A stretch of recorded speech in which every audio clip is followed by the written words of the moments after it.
el disfrute y la calidad de la vida. Mihaly Csikszentmihalyi comienza este capítulo planteando una pregunta que ha acompañado a la humanidad desde sus orígenes. ¿Qué hace que una vida valga la pena ser vivida? En un mundo saturado de estímulos, logros y deseos, el autor propone una visión radicalmente diferente. La calidad de vida no depende de lo que nos sucede, sino de cómo experimentamos lo que sucede. Es un acto de conciencia, una manera de organizar la atención y el sentido interior. El autor distingue entre placer y disfrute, dos conceptos que a menudo se confunden pero que pertenecen a esferas distintas de la experiencia humana. El placer, dice, es una respuesta automática del cuerpo o la mente ante una necesidad satisfecha. Comer cuando se tiene hambre, descansar cuando se está agotado, sentir alivio tras el dolor. Es necesario, pero no suficiente. El placer restaura el equilibrio, mientras que el disfrute lo trasciende. El disfrute surge cuando una persona se involucra activamente en una actividad que exige concentración, desafío y desarrollo de habilidades. Mientras el placer nos devuelve a un estado de homeostasis, el disfrute nos empuja más allá de los límites del yo, nos hace crecer. Cada experiencia de disfrute amplía las fronteras de la conciencia y contribuye a la complejidad interior del individuo. Csikszentmihalyi propone que el disfrute auténtico requiere la confluencia de ciertas condiciones que dan origen al estado de flujo, metas claras, retroalimentación inmediata, equilibrio entre desafío y habilidad, sensación de control, pérdida de la autoconciencia y alteración del sentido del tiempo. Cuando estas condiciones se alinean, la persona se funde con la actividad y el hacer se vuelve su propia recompensa. El autor relata cómo artistas, científicos, deportistas o incluso trabajadores manuales describen experiencias similares cuando se hallan completamente absortos en su tarea. No buscan la fama, el dinero o la aprobación, sino la pureza del acto mismo. En el flujo, la conciencia deja de ser un campo disperso y se convierte en un cauce cristalino por donde circula la energía psíquica sin resistencia. El disfrute, entonces, no es un lujo ni una evasión, sino una forma elevada de participación en la vida. Quien aprende a disfrutar lo que hace, aún en lo simple, adquiere una autonomía emocional frente al mundo. Ya no depende de estímulos externos. Para sentirse bien, ha encontrado un centro de gravedad interno donde el sentido y la energía se renuevan continuamente. Sin embargo, alcanzar este nivel de conciencia requiere disciplina y autoconocimiento. La mente humana tiende naturalmente a la dispersión, a la entropía psíquica. Sin entrenamiento, la atención salta de un estímulo a otro, esclava del miedo, el deseo o la distracción. El flujo, en cambio, es fruto de una mente ordenada, de una conciencia que ha aprendido a dirigirse voluntariamente hacia lo que importa. En este punto, Csikszentmihalyi introduce la idea de autotelia, un término que proviene del griego auto sí mismo, y telos fin. Una persona autotélica es aquella que encuentra sentido y satisfacción en la actividad misma, no en sus resultados. Su motivación es intrínseca, el acto es la recompensa. Estas personas tienden a vivir con mayor plenitud, porque no dependen de factores externos para experimentar el disfrute, su fuente de felicidad está en su interior. El autor observa que la sociedad moderna, orientada al consumo y la gratificación inmediata, ha debilitado la capacidad de disfrute. La televisión, el ocio pasivo, las redes y el entretenimiento masivo prometen descanso pero generan vacío. En lugar de expandir la conciencia, la reducen. Mientras más estímulos se buscan, menos energía psíquica queda disponible para el desarrollo interior. La paradoja contemporánea es que nunca hubo tantas opciones de placer y, sin embargo, tanta insatisfacción. El disfrute verdadero exige esfuerzo consciente. Requiere sumergirse en la experiencia con una atención plena que elimine el ruido mental. Cuando alguien aprende a encontrar disfrute incluso en las tareas cotidianas, lavar los platos, caminar, trabajar, su vida se transforma en un continuo proceso creativo. El sentido ya no depende de los resultados, sino de la calidad de la experiencia presente. Csikszentmihalyi enfatiza que el flujo no ocurre por casualidad. Aparece cuando el desafío de una actividad se ajusta exactamente a las capacidades del individuo. Si el desafío es demasiado bajo, surge el aburrimiento; si es demasiado alto, aparece la ansiedad. Solo en ese punto de equilibrio se da la magia del flujo, donde el yo desaparece y la energía se armoniza. Este principio puede aplicarse a todas las áreas de la vida. Un músico se sumerge en su instrumento, un atleta en su movimiento, un científico en su experimento, un jardinero en la tierra. En cada caso, el disfrute no depende del entorno sino del grado de absorción. La conciencia se unifica, la fragmentación se disuelve, y la existencia se experimenta como totalidad. Pero el autor también advierte que el flujo, aunque positivo, no es moral en sí mismo. Puede experimentarse tanto en actividades constructivas como destructivas. Un ladrón o un jugador compulsivo pueden entrar en flujo. Por eso, para que el flujo contribuya a la calidad de la vida, debe integrarse dentro de un marco de valores y metas que favorezcan el crecimiento personal y colectivo. El disfrute que ennoblece es aquel que amplía las capacidades humanas y fortalece el sentido del ser. El flujo, dice Csikszentmihalyi, es la manifestación más pura de la energía vital canalizada. Cada vez que una persona entra en flujo, experimenta una forma de trascendencia del yo, deja de sentir la separación entre quien actúa y lo actuado. El tiempo se diluye, las dudas se apagan, la acción se vuelve espontánea y perfecta. Esta armonía entre intención y ejecución es el corazón de la experiencia óptima. A través de esta anatomía del disfrute, el autor redefine la calidad de vida.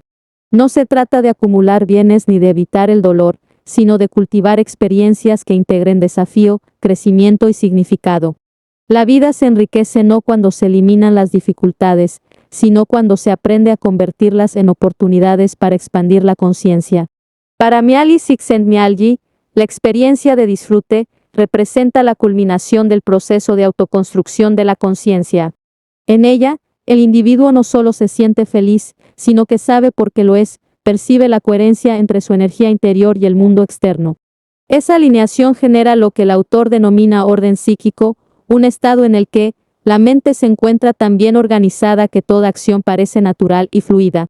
El disfrute auténtico no se limita a las actividades artísticas o atléticas, puede aparecer en cualquier contexto donde haya intención y presencia. Un cirujano que se concentra en una operación compleja, un maestro que logra despertar el interés de sus alumnos, un mecánico que ajusta con precisión una máquina, todos, en sus propios dominios, pueden experimentar flujo. El secreto no está en la actividad, sino en la calidad de la atención. El autor describe cómo las personas que logran experimentar el flujo de manera habitual comparten ciertos rasgos psicológicos. Son curiosas, abiertas a la experiencia, capaces de mantener la atención en una tarea sin distraerse. Pero, sobre todo, poseen una motivación intrínseca que les permite transformar el esfuerzo en satisfacción. Estas personas encuentran significado en la acción misma, sin necesidad de una recompensa externa. En contraste, quienes viven dominados por la búsqueda de placer o reconocimiento externo experimentan una constante sensación de vacío. Su energía psíquica se dispersa en deseos inconclusos, comparaciones y temores. Csikszentmihalyi señala que la diferencia entre ambos tipos de personas no radica en la suerte ni en las circunstancias, sino en el grado de control sobre la conciencia. Quien dirige su atención con intención crea su propio orden interior, quien la deja vagar, se vuelve víctima del caos. En este punto, el autor introduce una reflexión crucial: la calidad de la vida depende de la calidad de las experiencias conscientes. No existe una vida buena en abstracto, lo que hay son momentos vividos con intensidad, claridad y propósito. Una vida plena es, por tanto, una suma de experiencias óptimas, donde la energía psíquica fluye libremente porque la persona está completamente presente en lo que hace. El flujo no solo genera bienestar momentáneo, sino que también fortalece el sentido del yo.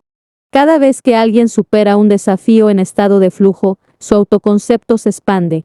Aprende que puede más de lo que creía, que posee recursos internos antes invisibles. Así, el yo se vuelve más complejo, más resiliente, más capaz de transformar la realidad.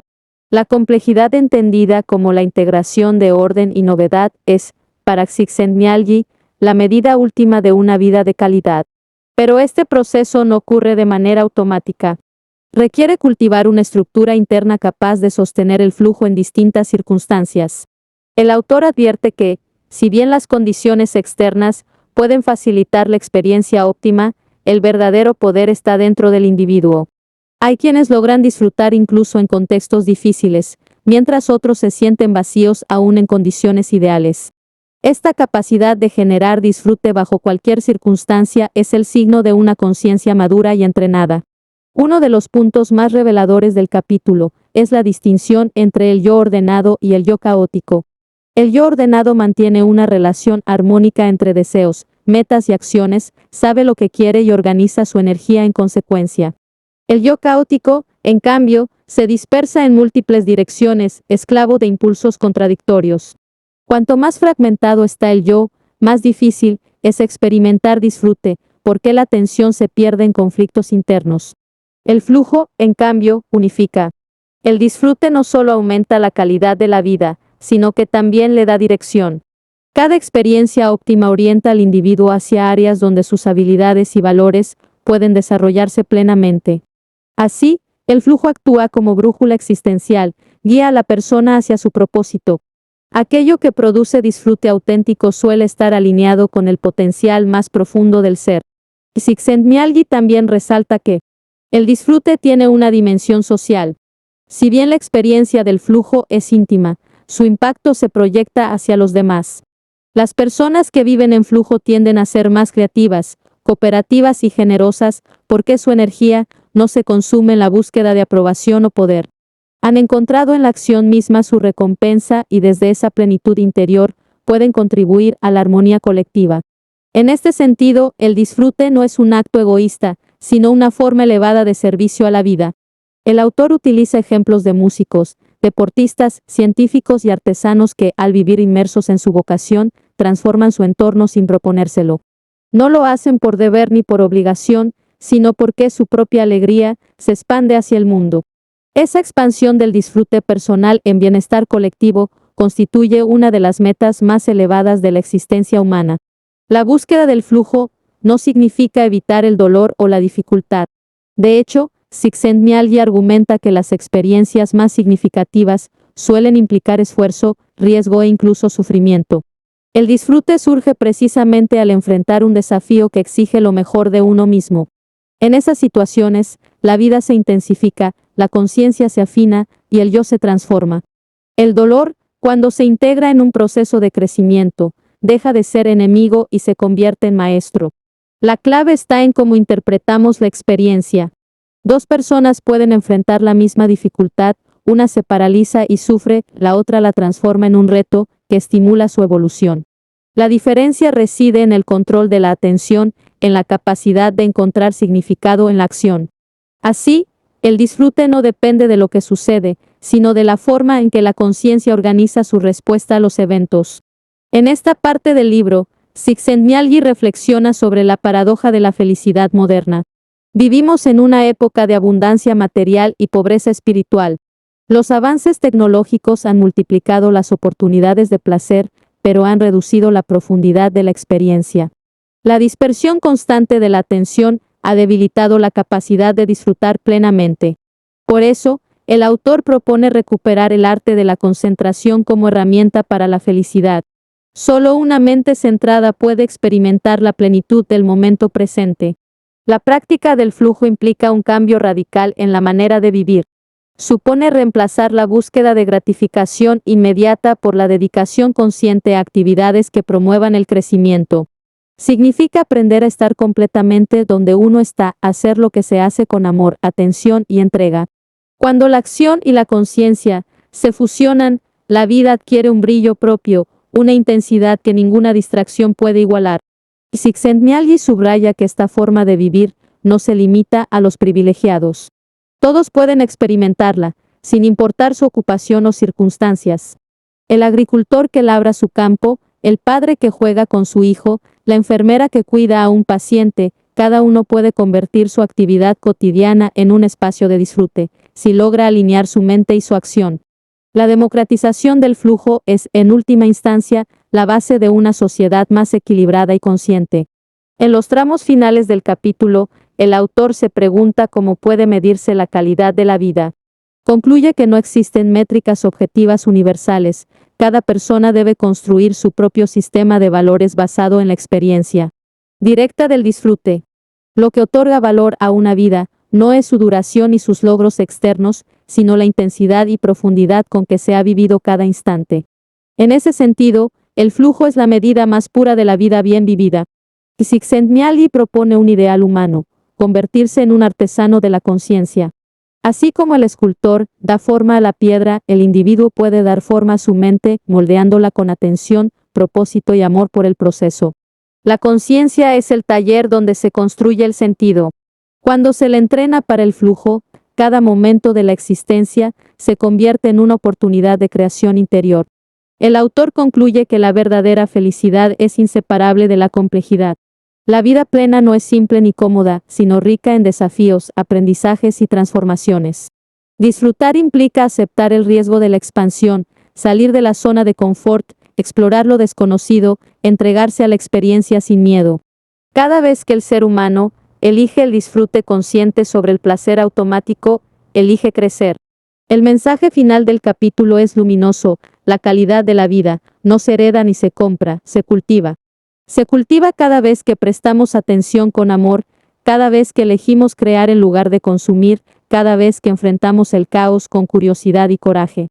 El flujo es la manifestación de ese cultivo, el fruto de una mente libre, disciplinada y abierta al misterio de la existencia. Vivir en flujo es aprender a bailar con la vida, sin perder el ritmo del alma. Es mirar el mundo no como un escenario de tareas y recompensas, sino como un campo infinito de posibilidades para desplegar lo mejor de uno mismo. Allí donde la conciencia se ordena, el tiempo se suspende y el yo se disuelve, nace el disfrute que da forma a la verdadera calidad de la vida.